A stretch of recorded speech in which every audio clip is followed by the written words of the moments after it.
Hi வணக்கம் and welcome to cinema வட்டாரம். நேத்துல இருந்து நம்ம சினிமா வட்டாரத்துல எந்தெந்த சம்பவங்கள் சமாச்சாரங்கள்லாம் நடந்து முடிஞ்சது அப்படின்ற விஷயங்கள்லாம் பார்க்கலாம் வாங்க.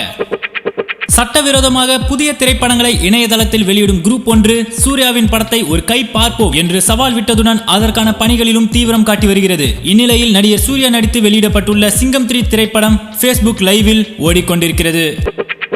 குஷ்பு தனது ட்விட்டர் பக்கத்தில் கிட்டத்தட்ட கடத்தப்பட்டது போல் சொகுசு பேருந்தில் அழைத்து செல்லப்பட்ட 131 எம்எல்ஏக்கள் பற்றிதான் எனது எண்ணங்கள் விரிகின்றன. ஜனநாயகத்தில் இப்படிப்பட்ட எம்எல்ஏக்களுக்கும் மாண்பு என்று ஏதாவது இருக்கிறதா? சிறைச்சாலையில் இருக்கும் குற்றவாளிகளை போல் எம்எல்ஏக்களை நடத்துவதற்கு இந்த பெண்ணுக்கு என்ன அதிகாரம் இருக்கிறது? பணமா அதிகாரமா என்று கேட்டுள்ளார். பிரகாமியம் திரைப்படம் வருகின்ற பிப்ரவரி மாதம் 11ஆம் தேதி திரையில் வெளிவர இருக்கிறது. 3 மில்லியனுக்கும் அதிகமான பார்வையாளர்களை கடந்து இருக்கின்றது சங்கிலி பொங்கிலி கதவத்தார படத்தின் டீசர். திகில் கலந்த நகைச்சுவை பாணியில் உருவாகிய தமிழ் படங்களின் வரிசையில் இத்தகைய எண்ணிக்கையை இவ்வளவு குறைவான நேரத்தில் பெற்றிருக்கும் முதல் தமிழ் திரைப்படம் சங்கிலி பொங்கிலி கதவத்தார.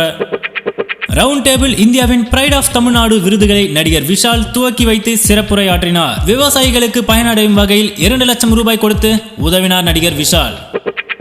அருள்நிதி நடிக்கும் அடுத்த திரைப்படத்தின் தலைப்பு வெளியிடப்பட்டுள்ளது. இப்படத்திற்கு இரவுக்கு 1000 கண்கள் என பெயரிடப்பட்டுள்ளது. இப்படத்தை மாறன் மது இயக்க SS Film Factory தயாரிக்கின்றது.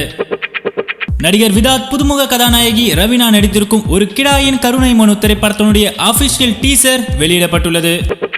தன்னிடமிருந்து மிரட்டி அபகரித்த பண்ணை வீட்டை சசிகலா மற்றும் அவரது உறவினர்கள் திரும்ப ஒப்படைக்க வேண்டும் என்று திரைப்பட இசையமைப்பாளரும் பாடலாசிரியருமான கங்கை அமரன் திருப்பூரில் செய்தியாளர்களிடம் பேட்டியளித்துள்ளார்.